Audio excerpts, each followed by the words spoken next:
আগে নামাজ, এরপরে কুরবানি। নামাজ আছে যাদের, কুরবানি আছে তাদের। নামাজ নাই, কুরবানি নাই।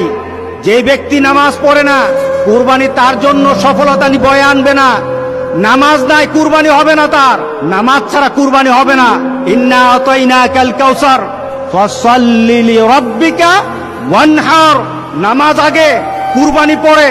আর আমাদের সমাজে এমন মানুষ আছে নামাজ পড়ে না, কিন্তু লক্ষ লক্ষ টাকা দামের কুরবানি ছাড়ে না। এমন আছে কিনা বলেন? তার মানে কি? সে দিন বুঝে না, সে ইসলাম বুঝে না, সে মুহাম্মদ সাল্লাল্লাহু আলাইহি সাল্লামের আল্লাহর ঘোষণাও জানে না, ইব্রাহিম আলাইহিস সালামকে দেওয়া সেই কুরবানির নীতি জানে না। এই কুরবানি তার জন্য কোনো সফলতা বয়ে আনবে না। আগে নামাজ, এরপরে কুরবানি। নামাজ আছে যাদের, কুরবানি আছে তাদের। নামাজ নাই, কুরবানি নাই। যে ব্যক্তি নামাজ পড়ে না, কুরবানি তার জন্য সফলতা বয়ে আনবে না। নামাজ নাই, কুরবানি হবে না তার। নামাজ ছাড়া কুরবানি হবে না। ইন্না আতাইনাকাল কাউসার ফাসাল্লি লিরাব্বিকা ওয়ানহার। নামাজ আগে, কুরবানি পড়ে।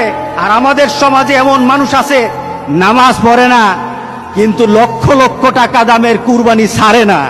এমন আছে কিনা বলেন? তার মানে কি? সে দিন বুঝে না, সে ইসলাম বুঝে না, সে মুহাম্মদ সাল্লাল্লাহু আলাইহি সাল্লামের আল্লাহর ঘোষণাও জানে না, ইব্রাহিম আলাইহিস সালামকে দেওয়া সেই কুরবানির নীতি জানে না। এই কুরবানি তার জন্য কোনো সফলতা বয়ে আনবে না।